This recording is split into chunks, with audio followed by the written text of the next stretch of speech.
Good evening, everybody. Welcome to Building Safe and Healthy Relationships. My name is Kathy Miller, and I'm the Director of Community Services here at the Institute on Disabilities at Temple University. We are so pleased that our colleague, Dr. Beverly Frantz, who's the Project Director of Criminal Justice and Sexual Health Initiatives here at the Institute on Disabilities, is going to be speaking to you tonight. But before Bev speaks to you, I would like to give you some information about the project that is sponsoring this particular webinar.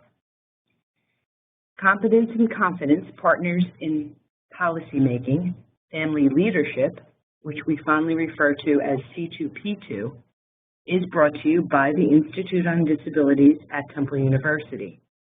Funding for the project comes from Pennsylvania's Developmental Disabilities Council. C2P2 Family Leadership in Inclusive Education or Non-Traditional Schools is designed for families of students with disabilities who are educated in homeschools, cyber charter schools, private schools, and parochial schools. Additional support begins this year to administrators and staff within these settings.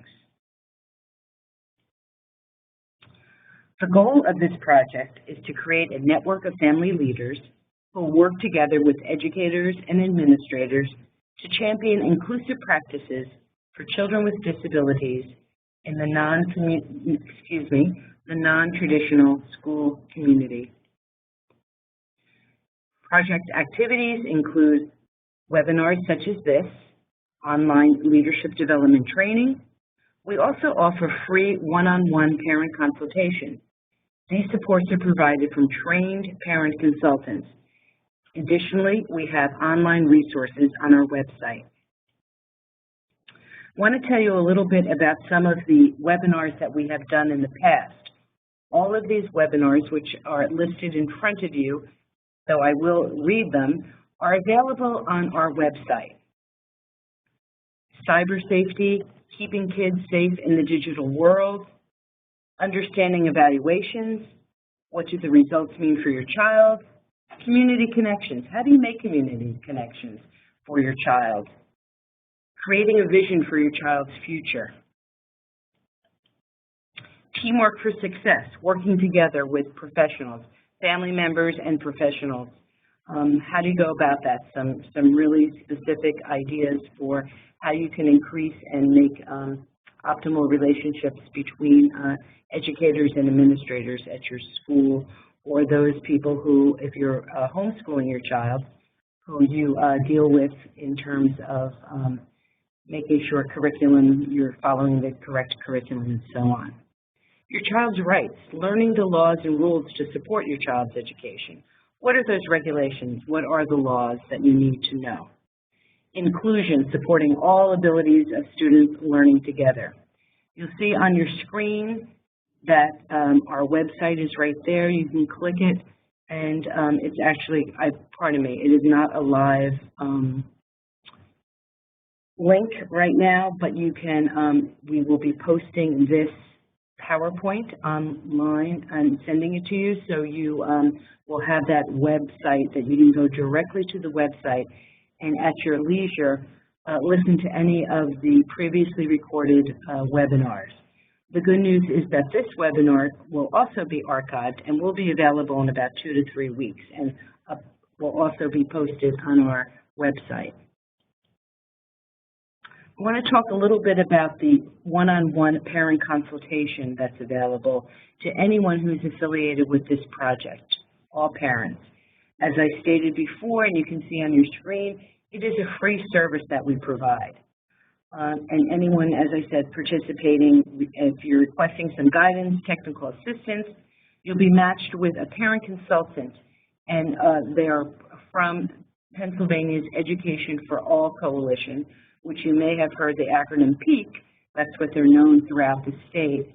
And these are family members, all of whom have children with disabilities, who are strong advocates and have been trained in providing technical assistance and guidance to other family members. So the consultants, what you would do is you would call Kathy Ratchie-Meyer, who's our project coordinator for this particular project. She has an email address that's going to be shown at the end of the PowerPoint, as well as, and you can do it online also on our website. But to let you know, some of the things that a peak consultant can assist you with, for example, locating resources and supports. You may have a particular issue with your child and you're looking for some resources in the community. They can help you with that. They can help you understanding your child's rights, reviewing your child's individual education plan or evaluation report. They also can work with you to build strategies to support your child's inclusive education, make some suggestions about that, and ideas for some of those accommodations and supports for your individual child's specific needs. You can also request that they attend IEP meetings with you, helping you with transition, either from early intervention transition, secondary transition. We know that life is full of those transitions, particularly in the school system. So, you know, things that you may need to know about that. So to let you know that support can be offered in person, or it can also be offered over the phone or by email as needed. So it's really up to you to determine how you would like to have some support. And as I stated before, you simply can go to our project website and you know, make a request right there and complete the form. That's probably the easiest way to do that. Also want to talk to you about some of the online resources that we have. C2P2 Family Leadership has a Facebook page that is a closed group. You see the link right before you on the screen. And what you would do is just go onto Facebook, click Join Group, and your request will be accepted within a few days. You can post and read comments. Again, it is a closed group, so you can feel comfortable expressing your needs, desires, and wants for your child on this closed group. And we will answer your questions accordingly, and you can start chatting with other families who may have like-minded issues. So again, if you have more, if you need some more information or have questions about this particular project, Kathy Ratchie-Meyer is our Family Education Coordinator here at the Institute on Disabilities at Temple University, and here's her contact information. So feel free to call Kathy, and if you have any questions about the project, she can help you set up getting some online some supports. So before I turn the microphone over to Bev Frantz, I'd like to talk a little bit about some housekeeping items this evening. If you have questions about tonight's topic, you'll see that there is a chat box to the right of your screen. So if you click the button at the top right of your screen, you can open or close that chat panel. And you would type you'll see the illustration on the screen.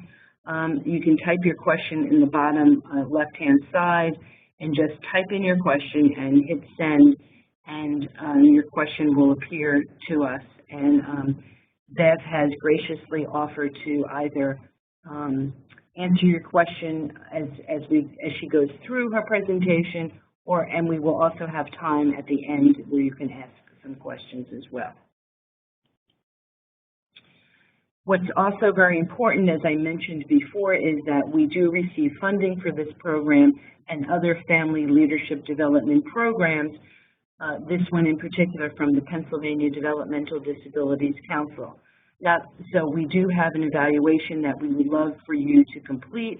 It's a very brief evaluation of tonight's webinar, and it will pop up on your screen right after we close the webinar.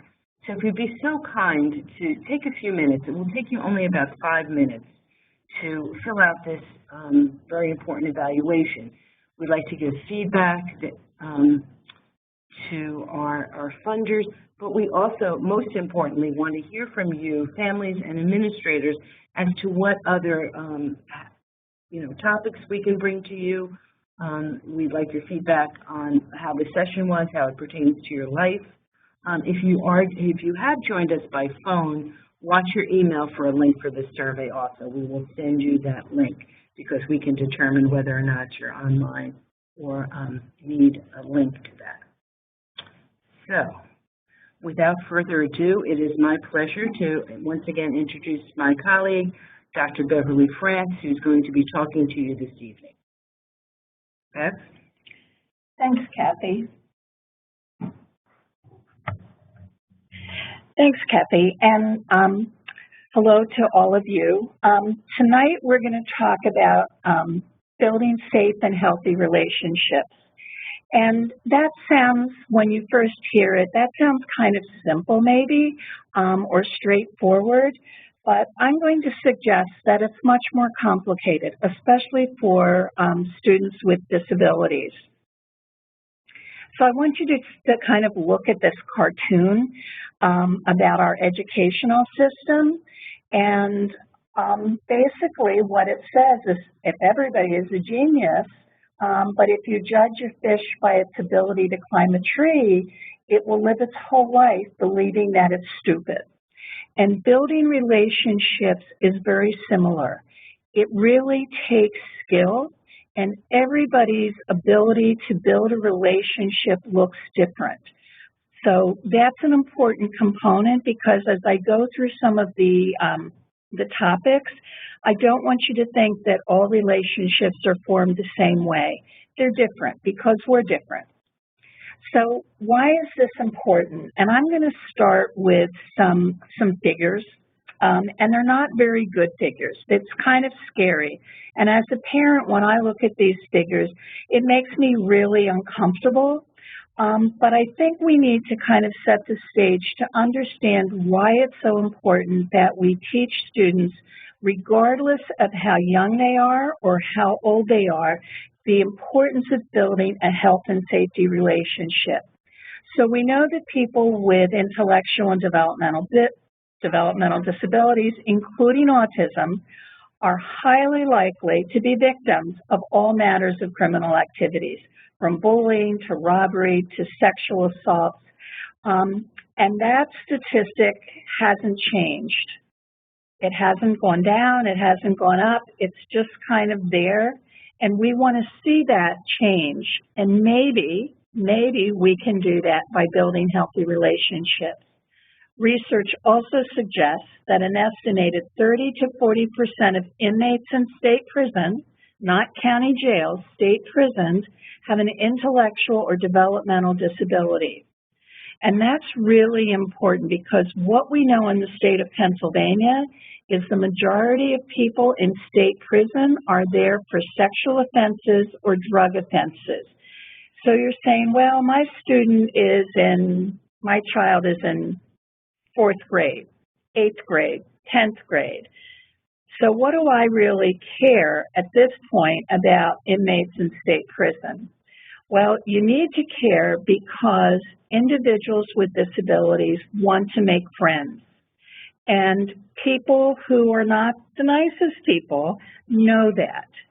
And so what we want to do is make sure that people with disabilities don't get arrested because they crossed a boundary that they didn't realize they shouldn't have crossed, or someone didn't say to them, hey, would you carry this into school, and it's some type of contraband, and then the student gets caught with it, and then it's like, well, it's on the student's body, they have it, and the person who gave it to them walks away. So we really do have to think about how these things interface with each other. We know that children with disabilities are twice as likely to be sexually abused as children without disabilities. And one of the reasons that we suspect that is so high is because we often think that children with disabilities are asexual. We think that they're not competent to tell us what's happening. Or one of the things that we do is we don't teach children the correct body parts, the names for the correct body parts. So a child might say to the teacher, a bigger kid, let's say Bob, is after my package. And the teacher's response is, well, you should leave packages at home. We don't bring things like that to school.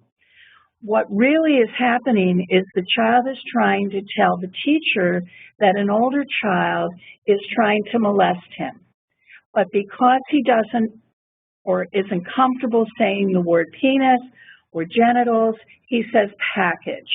And the teacher doesn't understand that, doesn't get it.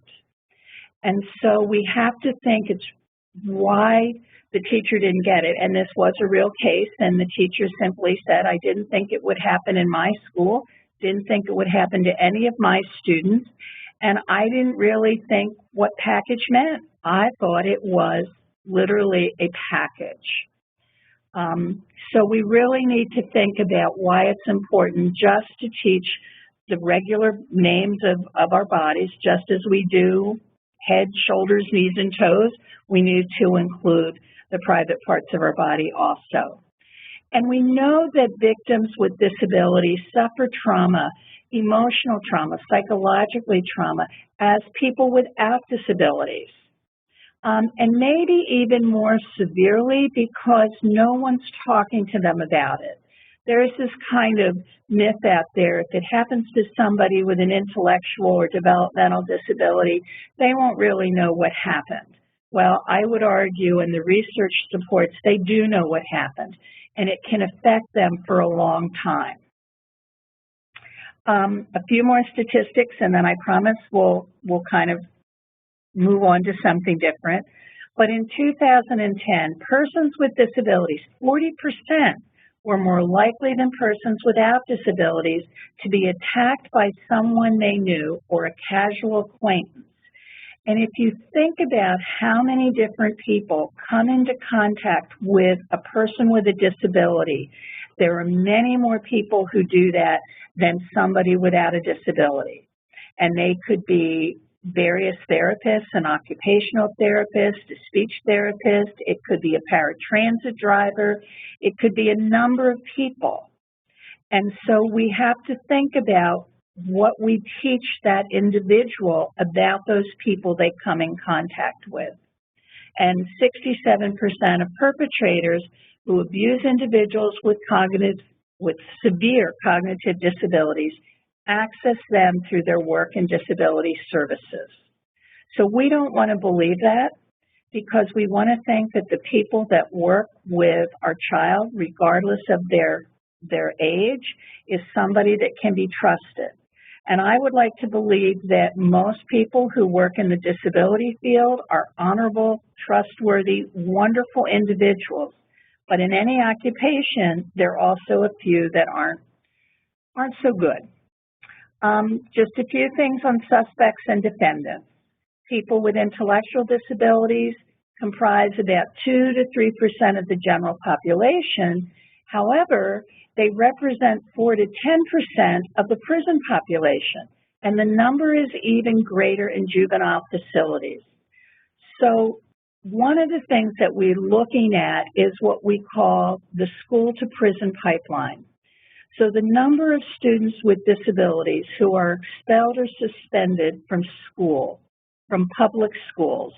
We don't have data on charter schools or parochial schools at this point, but in the public school are 5 times more likely to be suspended or expelled than a student without a disability.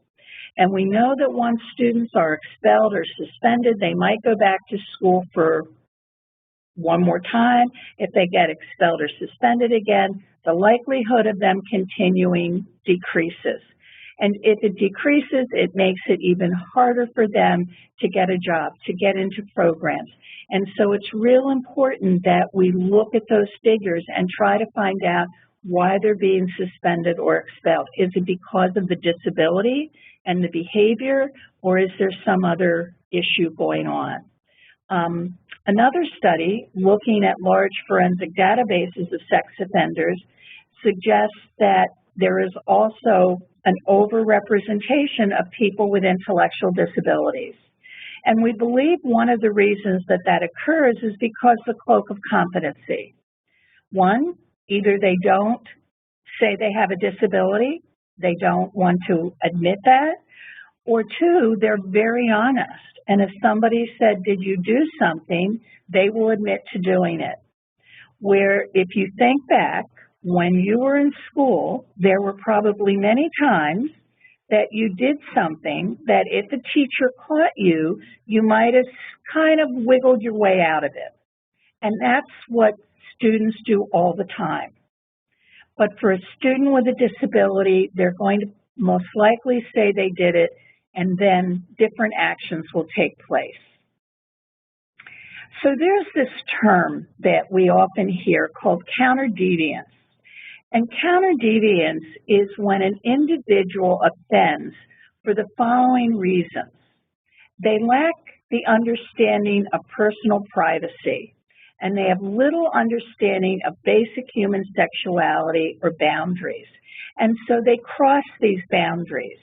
There was a TV commercial many years ago, and you saw a gentleman coming down some steps out of a brownstone, and he's walking down the street, and he sees a flower vendor, and he buys a bouquet of flowers, and then you see him making eye contact with a woman who's walking towards him. And he runs up to her, he embraces her, he gives the flowers, and it's a wonderful moment.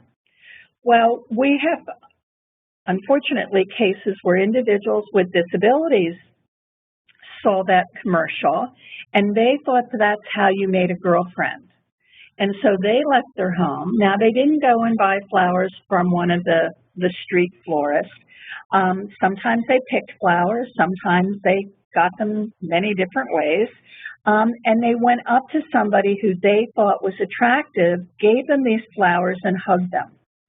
And, of course, the person they hugged was mortified. They didn't know why this person was doing it. And then the police become involved. And part of that is because they didn't understand what was really happening. And so there are so many teaching moments that kind of go over our heads because we understand what it means. But for somebody with a disability, we have to kind of educate them. Lack of social skills. They often lack the opportunity to develop friendships and dating relationships. And I'm going to talk about friendships in a few more slides.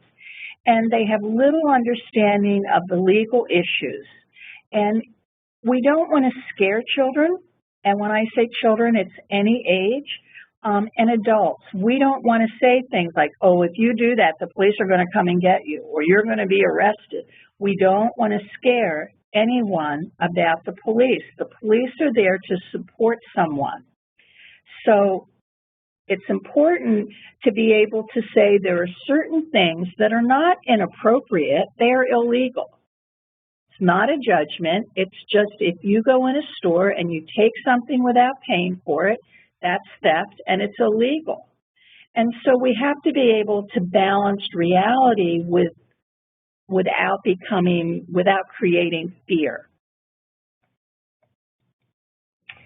So one of the things that I want you to think about are the unexpected consequences of good intentions. So oftentimes people mean really well. They just haven't thought through all their actions, what they're about to do. So let me give you an example. Here we have two men, two students at urinals.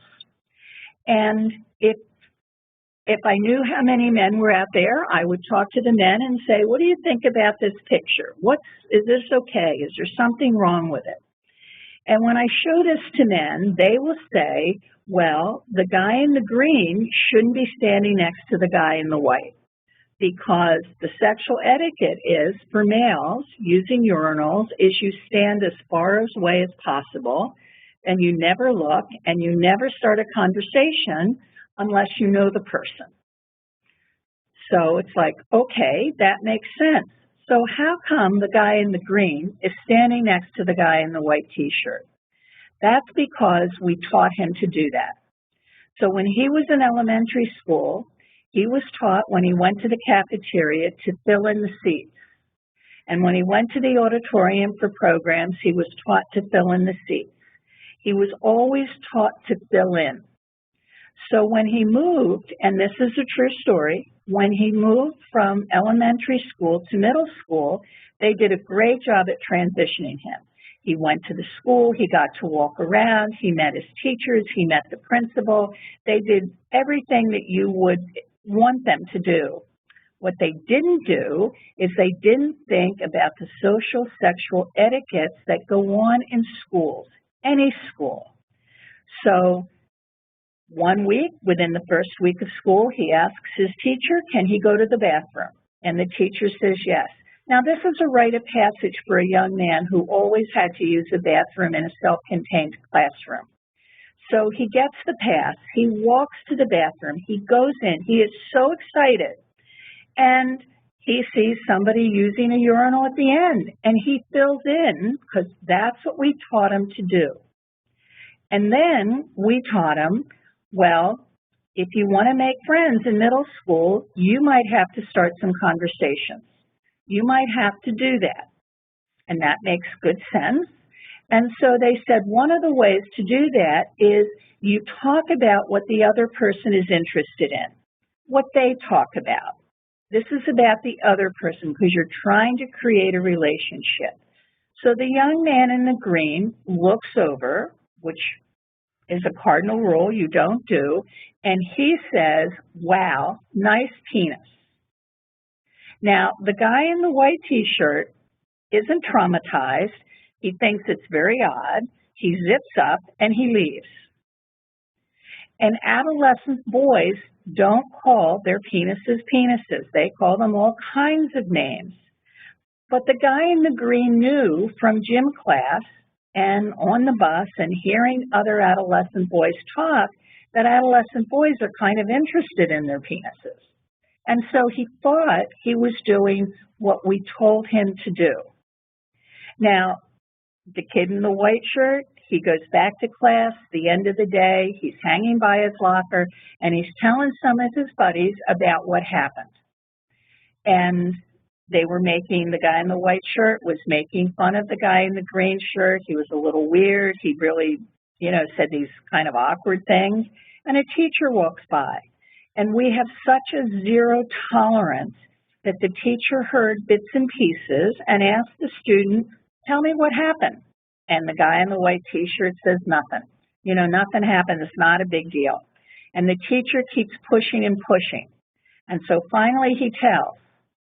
And at that moment, the teacher goes, he gets the principal, he gets the resource officer, the teacher, and they have a conversation about what they're going to do with the guy in the green t-shirt. Because according to the school, he sexually harassed another student. Now, did he sexually harass another student? No, he didn't do that. Did he follow all the rules and kind of etiquette that we taught him? Yes, because we don't take that step back to think about the social sexual etiquette and how kids with disabilities fall through kind of this gap.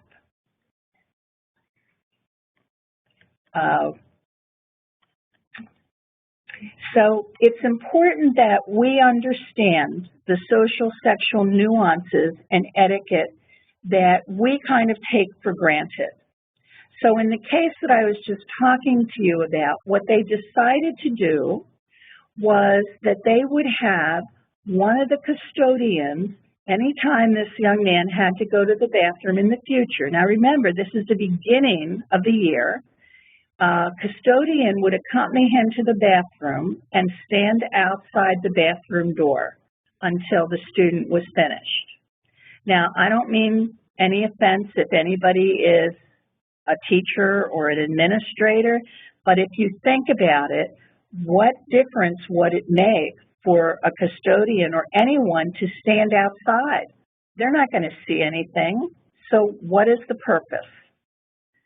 But what happened is that all the kids in school got to think the guy in the green shirt, something must be up with him because every time he went to the bathroom, he had to be accompanied by somebody. And that was written in his school record, and that went with him the next year and the next year. So sometimes when we try to do things the best, to the very best of the student, we end up doing something that has some unexpected consequences. So here's another illustration.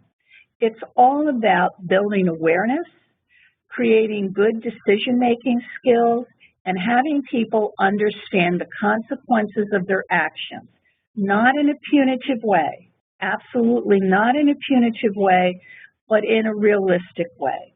So if you looked at these three boys, which one do you think might get in trouble down the road? So you see these three little kids going to the bathroom outside. Often happens during the summer, you know, but the young boy who took down his pants, it's very different if you take down your pants to urinate versus having your pants up. So if he goes into a men's room when you're shopping at the mall, or you're at a movie theater, or you're at the Y, and he takes his pants down, for a young child, nobody's probably going to pay much attention. But if you were 12, 14, 17, and older, it's going to look very different. And so it's important that when children are young, we have to help them understand that if you need to take your pants down, and there are some students who might need to do that, then you don't use a urinal, you go into a stall. And we do that. But these are kinds of issues that oftentimes we don't think about, particularly if you're a single mom, or even if you are married and have a partner. Oftentimes females will say, well, that's for the father to do, or that's for the big brother to do. But somebody needs to do it, and it needs to be a consistent message. So social skills and sexual etiquette, they are the passport to acceptance. So I don't know who you are that are listening, or any of your ages, but if you think back when you were in school, there were certain things that students didn't do. And if they did, then depending what it was, you had different thoughts about it. Maybe you wouldn't be friends with that person. Maybe you stayed away from them. But there are certain behaviors, social behaviors that connect us, and there are certain social behaviors that pull us apart. And so we have to understand that those social behaviors, that etiquette is really important. So I want to go back for a moment and use an illustration of the importance of sexual etiquette, because one way of thinking about etiquette and social etiquette is, think about the last time you were in a grocery store and you were buying, you had your cart and you had a lot of groceries and the line's backed up and you're in a hurry because you have to get home for whatever reason, you're in a hurry, and the person in front of you is taking out item by item very slowly and putting them on the conveyor belt. And then everything has been checked through, it's bagged, and then the cashier says, you know, it's $10. And at that moment, that's when you say, oh, let me find my purse and let me get my wallet or my checkbook. And then you're standing there and you're writing your check or giving them the debit card and you can't find your wallet, you can't. And if you're behind that person, you're probably getting really irritated because we know that you're going to have to pay for your groceries. And we know that the proper thing to do is while your items are being rung up, you get the method of payment out of your purse or out of your pocket or briefcase, and it's there so when the cashier says it's $10, you can hand that over and they will process the transaction and you can be on, that person can be on their way, so you're next. And when people don't follow that, we get annoyed.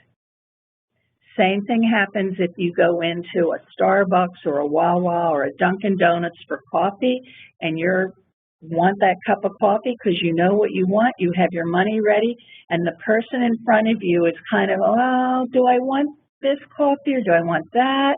And they're just not following the social norms of how you order coffee in the morning. And so those are things that we encounter every day, and students with disabilities encounter them also. So part of the social sexual etiquette is also perception. So think for a minute, how would you describe the difference between a smirk and a smile, a hold and a hug, or a pat and a slap? So you might think, well, I don't know if this is that important, but it is very important because in a school setting, if a teacher or administrator or any professional person in that school sees two people embraced, they're going to make a decision very quickly whether it is a hug or whether it is a hold. And each of whatever their decision is will get different consequences. If they believe it's a hug, because kids often hug each other, they might just say, stop it, go to your classes, you can't do that. If they think it's a hold, then the person who's doing the holding might get sent to the principal's office. And so the person who's making that determination is going to base it on their own personal experiences. They're going to base it on the two people and say, oh, I know that guy. He's the guy that was in the bathroom and he was sexually harassing somebody, I think. So, yeah, he's holding him. And so we have to really think carefully about the differences and teach kids. There are just lots of little teaching moments that we have to take advantage of. A smirk and a smile. If somebody gives a student with a disability kind of a smirk, will that student recognize it as a smirk, meaning maybe I'm making fun of you or I don't like what you said, or more negative impression than a smile? Because if they can't differentiate between a smirk and a smile, that could set them up maybe for some problems. And when is a pat, a little pat on the back, different from a slap on the back? How do we judge that? We know what it feels like if somebody pats us versus slaps us because of the intensity. But what about if somebody slaps somebody and said, I just gave you a strong pat in the back? So these are things that we can help educate people about, these social sexual etiquette and perceptions, and we can do that through television, because there's a lot of things on TV that you can just pick something out. You can do it in the mall when you see somebody give a pat or a hug.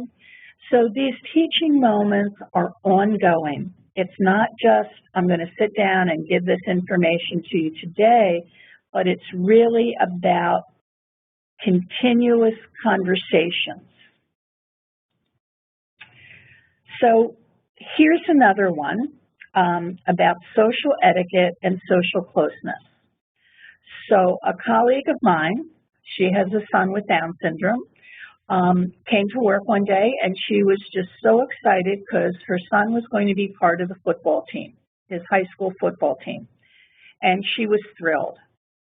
And she was telling me about that, and I looked at her and she kind of made a sad face and said, now you're going to bust my bubble. You're going to say something that I don't want to hear. And I said, well, have you thought about how he's going to be able to generalize what occurs in the locker room at school after football practice or a football game when he goes to the Y, when he has gym class? Because whether it's right or wrong, football players often will do chest bumps. They will take towels and smack them, flip them on somebody's butt. I mean, those are things that occur. And if it's a team activity, again, there's no judgment on this, that's a team activity. But if her son did the same behavior in gym class when the kids weren't on the football team, or when he went to the Y, or during the summer to the local swimming pool, he could be in trouble, because that would look entirely differently if he hit somebody that didn't have clothes on with a towel on their naked butt. That's going to look entirely different at the Y than it does after football practice or a game. And so we talked about that, and she said she would have a conversation with the coach. And I thought that was a great idea, because somebody just had to help this young man understand that this behavior was only acceptable with this group of students after practice or after a game. At no other time could he do that. And unfortunately, the coach just kind of rolled his eyes and said, "Really? You want me to do that? You do that." Well, Mom could do that, but it was more important that it came from the coach. And so sometimes we have to go to the coaches or other people and say, "Please mention this," and we'll reinforce it. Because the coach never thought of this on his own, never occurred to him, and he wasn't sure he really wanted to do that. But she was very persistent, and it worked out well. So the question is, do people and students, because this goes across the lifespan, do they have diminished capacity to understand the social sexual nuances, or do they have a diminished appreciation? So I would suggest or argue that probably oftentimes teachers, again, with the best intentions, set students up to fail. Because how often, and again, I'm going to use public schools because I know them best, excuse me, will kind of turn their head when they see a student with a disability do something, where they'll say, "Well, that student's special," and they look the other way. And again, I don't want students with disabilities to be punished when they shouldn't. I don't want punitive action, but I want consequences. Because if we don't provide consequences when they're in school, we're not going to be able to help them understand that there will be consequences when they leave school.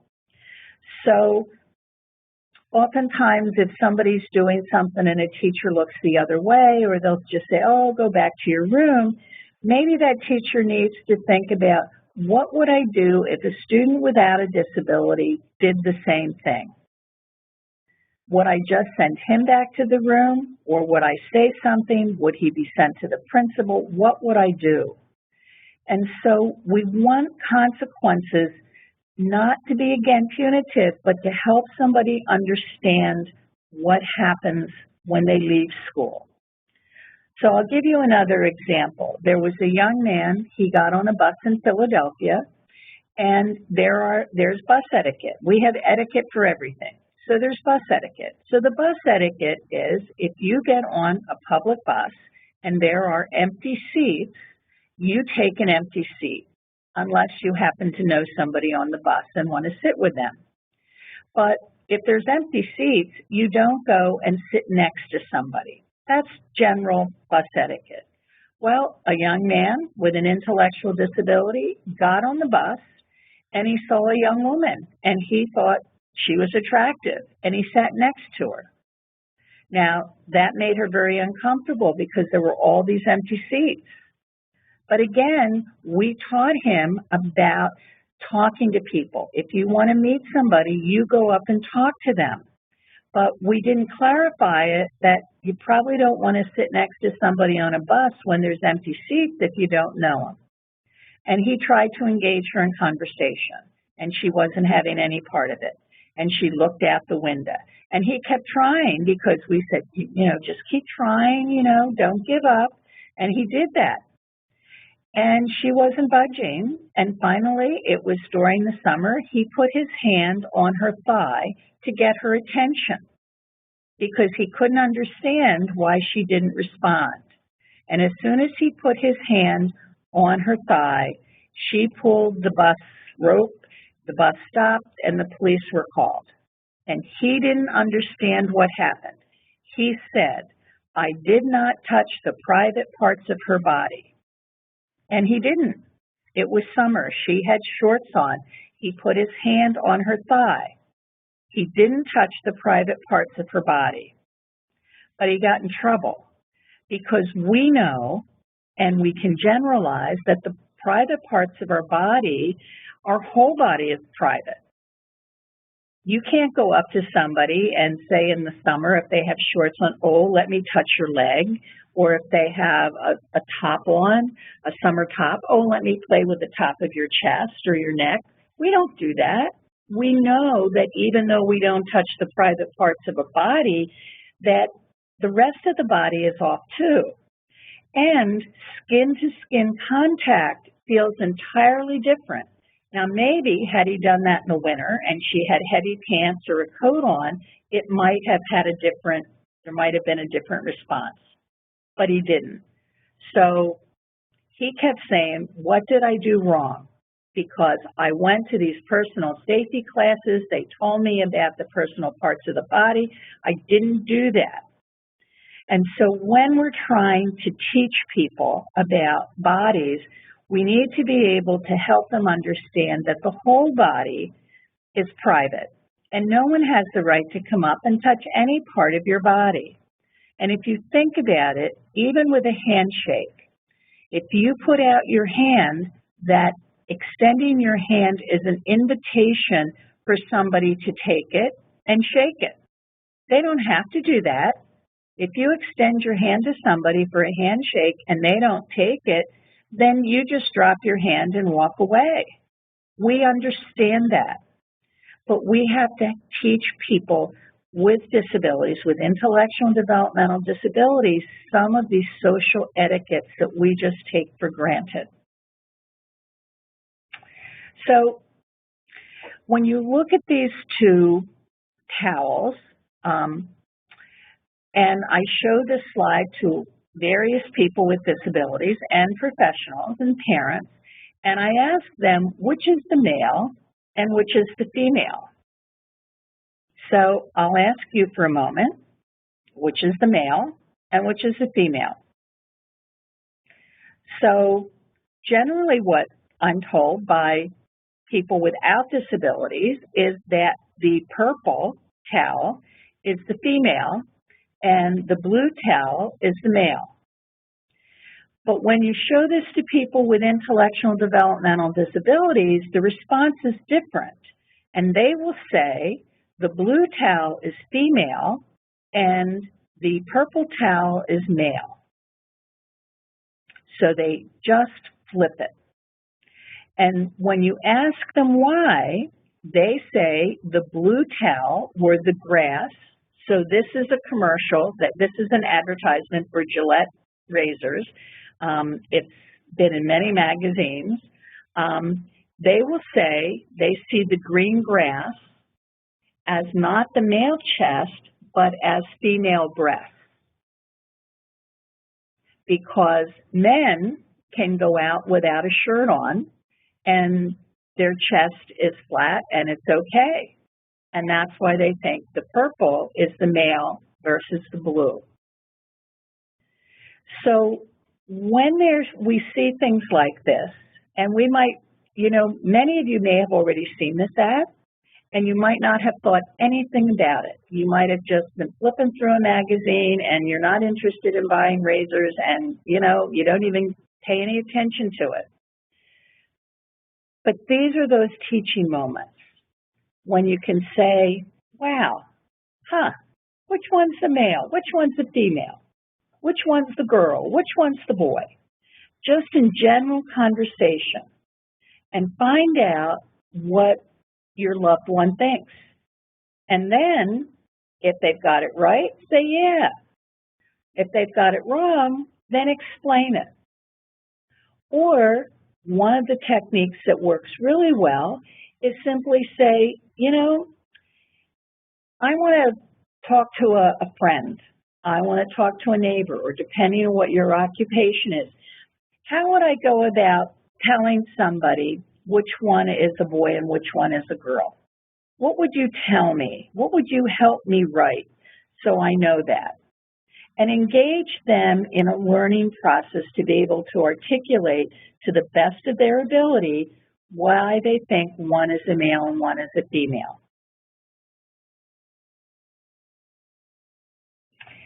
So when we think of friendship and social etiquette and relationships and sex education, we have to think of it as being very fluid. That for everybody it looks differently, for every family it looks differently. But if you think of that lava lamp, you know, way back in the 60s, those bubbles go up and they come down, they attach to each other, they break off, but they're in constant movement. And that's the same thing with friendships, with social etiquette and relationship and sex education.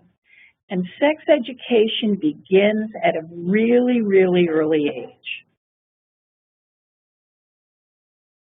And I'm going to talk a little bit more about that. So I want you to think for a moment about friendships and relationships, because they come in all forms and they change over time.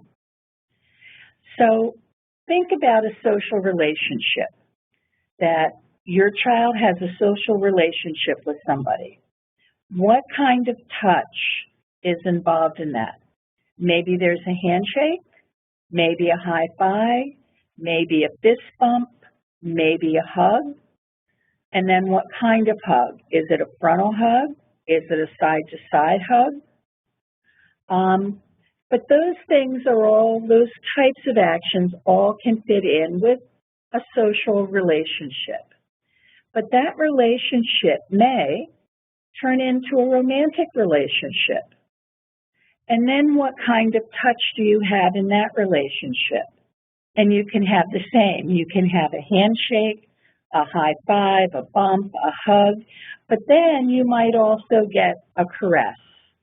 You might get a longer hug or a more passionate hug, a more strong kind of hug. And there might be kissing. It could be kissing on the cheek or on the head or the forehead or the lips, but there might be kissing. And then that relationship might go from being social to romantic to maybe more of an intimate relationship. And again, think of the touches and how those touches change. So again, you could still have a handshake, a high five, a hug. You could have some caressing. You could have a kiss. The hugs could look different. And we think of hugs kind of like bear hugs, you know, chest-to-chest hugs. But there's lots of ways to hug. And we hug people differently depending upon who they are. So we need to talk about hugs. There might be more intense caressing, and there might be more kissing. There might be kissing with a tongue. I mean, and some of you might be saying, well, my child would never do that. Well, they might not. I don't know you or your child, so maybe they won't do that. But I bet if you think back to when you were a teenager, maybe late 11, 12, teenager, how many times you did things that if your parents were asked, do you think they did it? They would say no.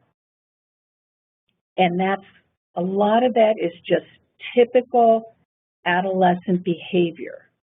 But when it involves a person with a disability, we look at it kind of under a microscope.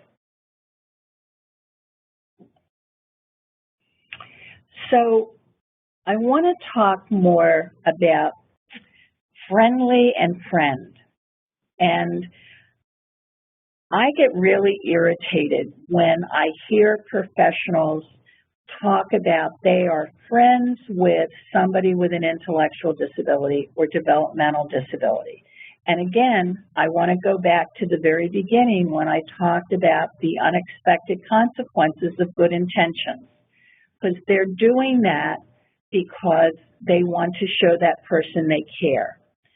But there's a difference between being friendly and a friend. Because if everybody is your friend, then how do you distinguish who can get in your private space? What can you do with that person that you wouldn't do with somebody else? So again, we want to be friendly to people with disabilities, just like we want to be friendly to people without disabilities. But maybe we have to think how often we use that word, and if we use that word friend more to get that student to do what we want them to do versus to say, you really are my friend. Because think about your friends. If you're a friend with somebody, do you share something, good news or bad news? Do you go out with your friend for a cup of coffee or a movie? Do you just talk with your friend on the phone about, I don't know, something on TV, something you read in a magazine? But there's an interaction between you. But we use friend all the time. You know, she's my friend. So there might be people you work with, coworkers, that you say, well, they're my friend. But if you take a step back, you would realize and be able to say, you know, I'm friendly with that person. I enjoy that person's company. But, you know, if they got a different job and left tomorrow, we might stay in contact for maybe 6 months. Maybe at the holidays, we would send a greeting card. But as time went on, there wouldn't be anything to keep you together because you were coworkers. It could be a neighbor, and you were friendly and enjoyed each other's company, but when there was distance put between you, it kind of faded away. And that happens all the time, but we wouldn't say, well, that person was, oh, I don't know, maybe an acquaintance, maybe something else. We use the word friend because it's easier. People with disabilities have to really understand the difference between friend and being friendly. And the reason they need to do that is because they are often manipulated into doing things that will either create them being a victim or create them being arrested or as a suspect in doing something that is illegal. So think for a moment about what friends are. Friends are people that you trust, people you feel comfortable with, people you have experiences across time with, people you share something in common with. And friends require that both people, not just one, but both people agree to be friends with each other. And we probably all experienced somebody who wanted to be friends with us and we really didn't want to be friends with them. I mean, these are everyday occurrences. So how do we translate what we understand to somebody with a disability? So it's taking these abstract concepts and trying to create them into it's taking abstract concepts and trying to create a real concrete reality out of them. So for instance, when I work with people with intellectual and developmental disabilities, they often say, I have a girlfriend, or I have a boyfriend, or I have 3 boyfriends, or 2 girlfriends. And the question is it a girlfriend or boyfriend? As you can see on the screen, it's all one word. Or is it a girl and then a space and friend, or a boy and or a space of friend? So you could be friends with a girl, and that's exactly what it is. She is a girl and you're a friend. Or the same with a boy. It's a boy and you're a friend. That doesn't mean that you are a boyfriend or a girlfriend. That's real complicated. We get it because probably in our lives we have the opposite sex who we're friends with. You know, maybe through work or social get-together or through your faith. You have people that of the opposite sex who you're friends with. But they're not your boyfriend and they're not your girlfriend. And you understand and they understand the difference. So how do we convey that to people with intellectual and developmental disabilities? So this was something that I took from Michelle Garcia's book on social thinking workshop book. And I really like it, and it can be modified. Those steps, there's 1, 2, 3, 4, 5, so 6 steps. They can be condensed for your individual child to maybe 3 steps. Maybe when you're younger, the younger child, it starts out with 2 or 3 steps, and as they grow, you can add steps. But friendship is fluid, just like that lava lamp. Friendships go up and friendships go down. And that's a piece we don't talk to people with disabilities about. We don't say that, you know, today you're a friend with somebody, but if they ask you to do something you don't like, and it doesn't have to be something illegal. Maybe they just, you know, we all meet people and we say, yeah, but once you get to know them, you're not so keen on them. They can back down a step. So I want to go through some of the steps to talk about this. So friendship is a progression. It's fluid. It is not static. So think about the first step. The first step is just a friendly greeting.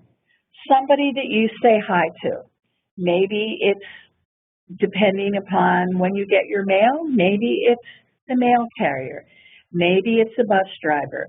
Maybe it's somebody that you pass every day and you just simply say hi to. You don't hang out with them and you don't really talk to them except to say hi. It's a friendly greeting. So that's kind of the first step in building a friendship. And level 2 is maybe that person is a friend of a friend. Maybe you have siblings and the individual with a disability likes their siblings' friends. So it's a friend of a friend. It's not really somebody that you have a direct relationship with. Maybe somebody, maybe it's a family you socialize with and they have kids and maybe they're older or maybe they're younger and, you know, you like to talk to this person a little bit. But it's just for a short time. And then we have the third step, which is, you know, this is where the person begins to seek out other people to talk to. Now, this is where that social etiquette really comes into play, because when you're trying to develop personal or possible friendships, like our guy who used the urinal next to the other student, and he looked over and he gave a compliment on that student's anatomy, we told him to talk about things that other students might like, other kids might like. And so we have to be careful when we say that to kind of put some parameters on and talk about, well, you know, the one thing we don't do is we don't talk about other people's bodies. Even though we know that for adolescents, that's really a big thing, but we have to be able to say, you know, we just don't do that, because that could cause discomfort for the other person. We don't want to threaten the person and say, oh, if you say that, something bad will happen, the principal will come or something will happen. But we want to be able to say that if you're trying to build a friendship, you want to stay on safe ground. So maybe that's movies, maybe that's sports. Do they like sports? Maybe it's finding out what they're interested in, but staying away from the body.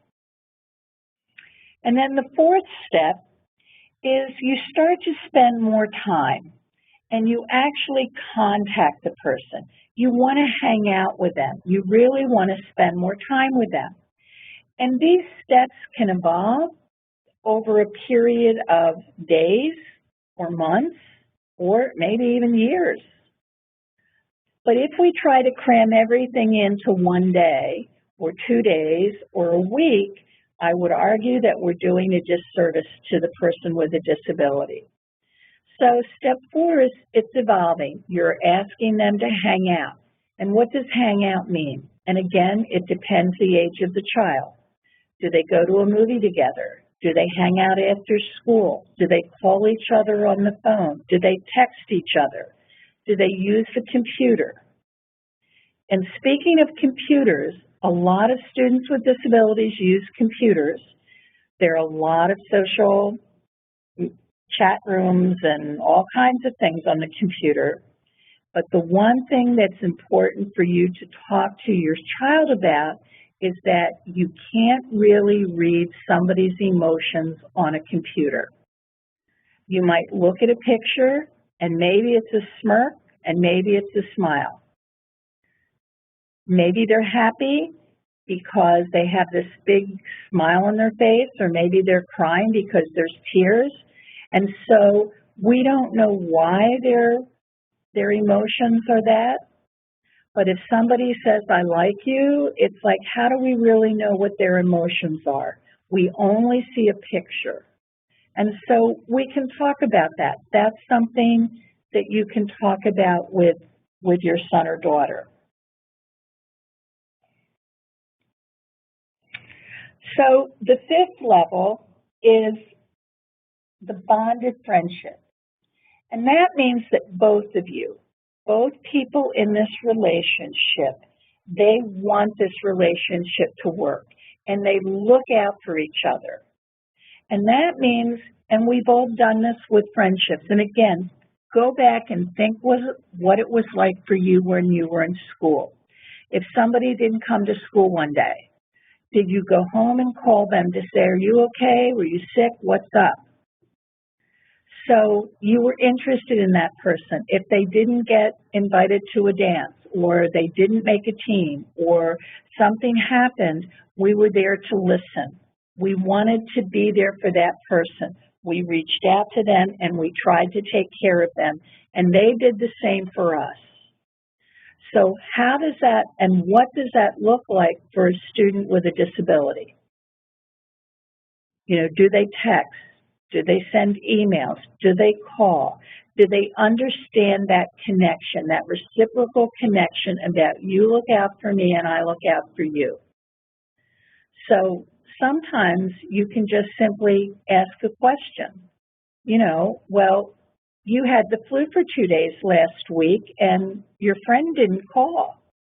Now, there might be a good reason why the friend didn't call, so we don't want to just make a blanket statement, but they didn't call or text. So is that what a real friend does? Well, maybe that isn't a really bonded friendship that you're looking at. Maybe that's more an acquaintance. Maybe you haven't gotten to this point yet in friendship. And then we have the close friendship. And the close friendship encompasses everything from level 3, or I call step 3, from that possible friendship where you start to seek out somebody, all the way through the bonded friendship. It's very intense. But again, it has to be reciprocal, that both people feel the same way. And not everybody has a real close friend. And that doesn't say anything about the person. I had a roommate in college. Her father was in the service, and she was always traveling from one state to another state to overseas. And her bottom line was, you know, every time I make a friend, I have to move. And so I don't make friends. I don't have close friends because I'm always moving. So there might be really good reasons why somebody doesn't have a close friend. So it's not something we should push on people. It should happen gradually, but we do need to give them the space in order to meet people and to make friendships. because if we don't allow them that space, then they're not going to be able to make friendships because they won't be meeting people.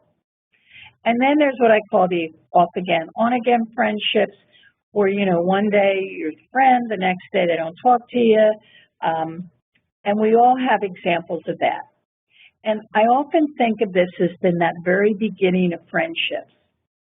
Like, well, you know, what do we have in common? Well, we don't have a lot in common. Well, maybe we do because we both like this, but one person likes it more than the other. And so today I'm your friend and tomorrow I'm not.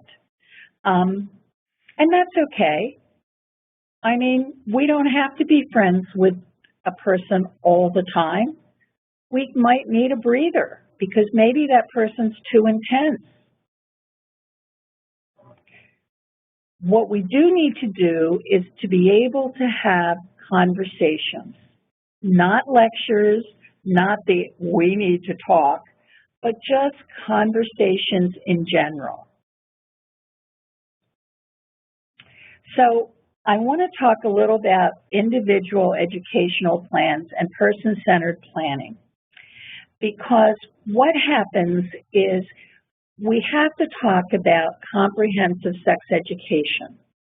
And I know for some people that might be something they're uncomfortable with, but when we talk about comprehensive sex education, it's a way of helping students understand their bodies, understand behaviors, and understand consequences. And so it can fit in with each family's values.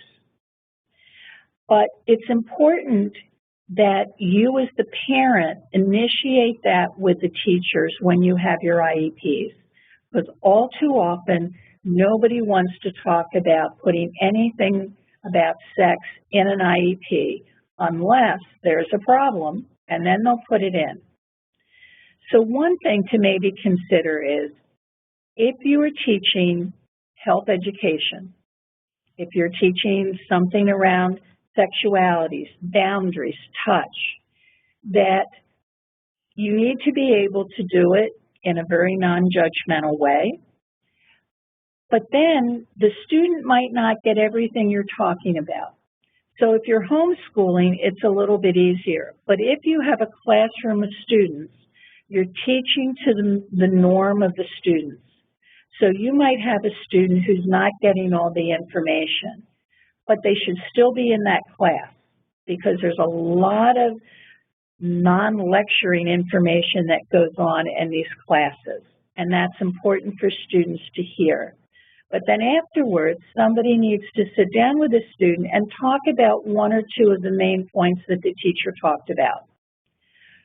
And I would argue that it always needs to kind of come back to boundaries and touch and consequences.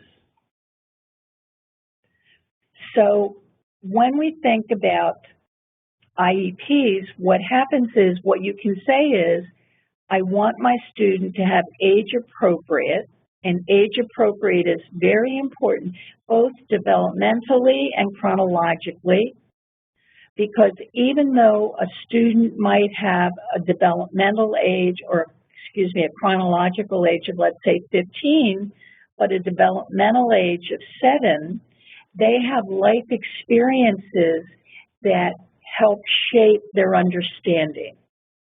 So we have to really be thoughtful about how we present age-appropriate sexual health information, and we need to really use correct language, that they are breasts, they are testicles, they are penis, and it's just a part of the body, just like your toes and your eyebrows and your elbows.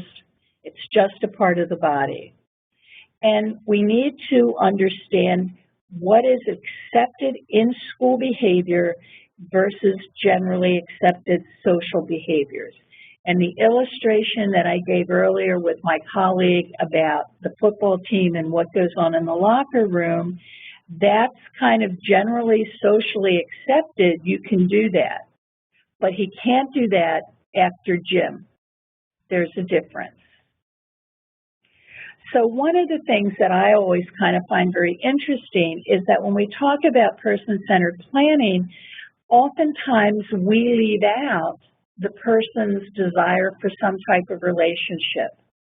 But yet, in the one illustration, the blue one with the person and the heart, we put these symbols in that when we ask people and they say a heart, oh, well, somebody loves you, somebody cares about you.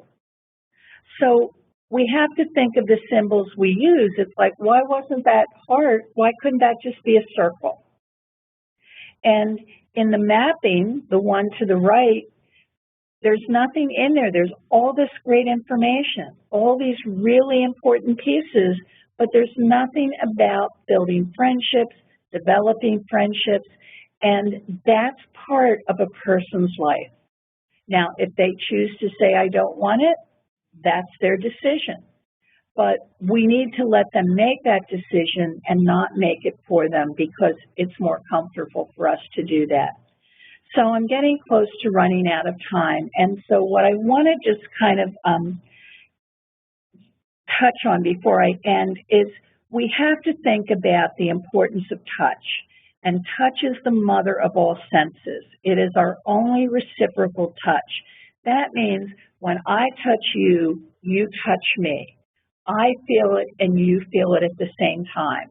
And so often victim service providers and all kinds of other really competent programs talk about good touch, bad touch. And I would like to suggest to you that bad touch can feel really good. And that's a different concept, because if we say to somebody, has somebody hurt you? I can't tell you how many times I've had people say, no, nobody's hurt me. And then I'll ask, well, you know, has anything ever happened that you didn't like or made you feel a little uncomfortable? And they tell horrific stories of sexual abuse because the abuse physically did not hurt. So if you closed your eyes right now and there were 3 people in the room, 2 family members and a stranger, and you closed your eyes and stuck your arm out, and those people came up and just scratched your arm from your elbow to your wrist, and then you opened your eyes and we said, now tell us which person scratched your arm. Who was the first person? Who was the second person? You wouldn't be able to tell unless maybe it was a man's hand or a baby's hand, but generally you wouldn't be able to tell because it is our body that responds to touch, not the toucher. And that's important because people will start touching at somebody by just putting their hands on their shoulder and massaging it, or just kind of rubbing it a little. And when somebody touches us and it feels good like that, we're not going to say, oh, please don't do that. That feels really nice. We don't do that. So think about, for the females that are listening, when you go to the beauty salon and you're getting your hair washed and you have somebody who's really good massaging your head as they're washing it, how often have you said, oh, that feels really good, or boy, that's great? Because we're responding, our bodies are responding to the touch, not the shampoo girl or guy who you might not even know. So we talked about the hug and the hold. The importance of making sure that you get these things into IEPs. And in making good decisions, social stories are so important. And we can often make social stories up on our own. We can say, you know, with the Gillette, you know, which is the guy and which is the girl. If you're not sure, then what do? Think about the consequences. I really don't like the word inappropriate, and I hear it all the time in schools. This is inappropriate behavior.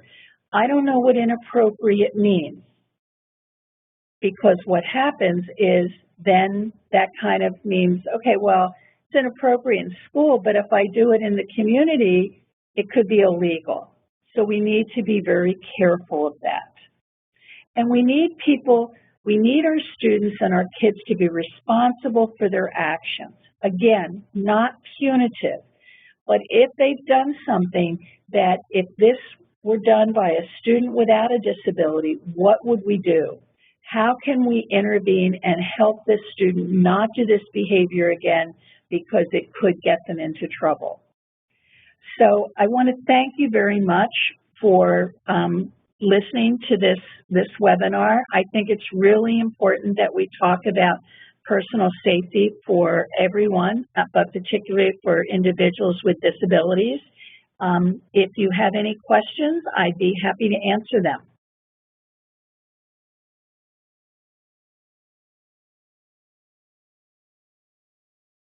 No questions.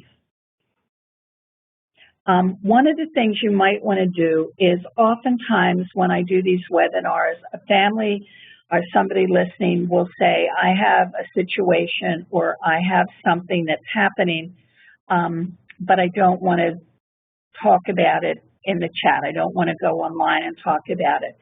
So all you need to do if you have a question about this webinar or anything in general about what's happening with your child and school and personal safety, you can just let Kathy know. You have her email address, and she will make sure that I get those questions, and I'd be happy to answer them either on the telephone with you at your convenience or online, whatever works best for you.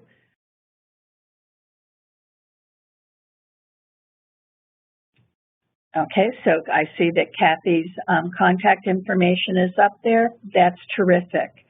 And when you do your evaluations, if there's something that you felt that should have been included that wasn't, or there was something that made you uncomfortable, please let us know, because when we do webinars, it's very difficult to know who's listening, and we want to make sure that everybody is as comfortable as we can make them. Okay, so here's a question. Do you have any suggestions on how to go about teaching about personal space? I do have some suggestions. One of the things that has been taught for a long time by victim service providers, and they have great personal safety programs, is they'll tell you to put out your hand directly in front of you and make this imaginary circle around you. And that's supposedly your personal space. That's a really abstract concept because you're trying to imagine this circle around you. So depending upon the level of disability and comprehension, sometimes it's as simple as saying, if you extend your arm to shake somebody's hand, that's personal space. And you can turn your body to the right, to the left, front or back, and just put your arm out, and that's personal space. If you're sitting at a table, if you put on a chair and you're sitting at a table and you just put your hands on each other and like put your elbows on the table, even though we're not supposed to put elbows on the table, put them on the table, and that's your personal space. And you have to be sure that as you move, somebody else, you know, you might move to the right or left, you might be encroaching in somebody's other personal space.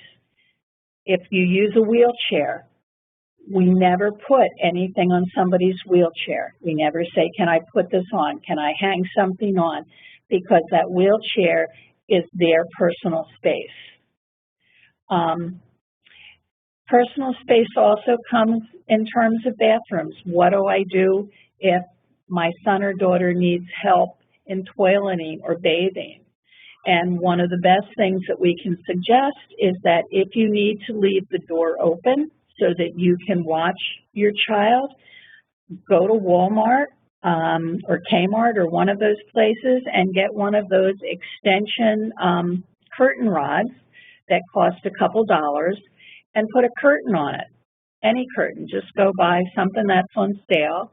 Or you could make one, maybe you have an old one around the house, and that way you put it in the door jamb of the bathroom. So people can walk by, they can see the individual's head, but they're not seeing their torso. And therefore you're giving that person space, and you're honoring their personal space, because no one really wants somebody to see them in the bathroom. So I hope that answers your question. Another question is, how can you fix a bad relationship? Well, that would be another webinar, to be honest. And it's difficult to fix bad relationships because sometimes we can't. I mean, sometimes we just can't do that. And it depends on the age. It depends on what made the relationship go bad. But one of the things that oftentimes we hear from adolescents and young adults is that he asked me to do something and I didn't want to do it. And one of the things that I always suggest parents kind of try to emphasize is a friend doesn't ask you to do something that you don't want to do. And they might say, if you're my friend, you'll let me do this to you, you'll carry this for me, you'll do something. If you don't want to do it, and it really is a friend, you say, I don't want to do it. Now, they might not be happy with that, but as a friend, you would respect that. And if they don't, then you have to think about where you are on those steps and maybe come down some, because friends don't ask other friends to do things that make them uncomfortable. And so those are the kinds of discussions that we need to have with the people that we love, whether they have a disability or they don't have a disability. The same kind of thinking happens.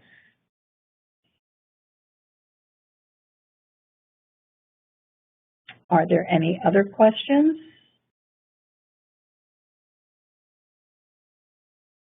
Well, if there are no other questions at this point, again, I want to thank you very much.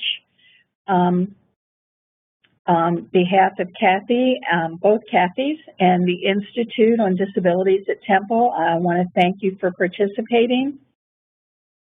And again, if you have questions, please feel free to let Kathy know, and we'll be happy to answer them. Thank you very much, and have a good evening. Thank you, Bev. That was wonderful. Really appreciated all the wonderful information that you gave us. Please know that on your screen now is our contact information, and there's Bev's information right there. So if you want to get in touch with Bev directly, or you can certainly call or contact Kathy Raccia-Meyer, and she will also get you in touch with Bev as well. Please remember to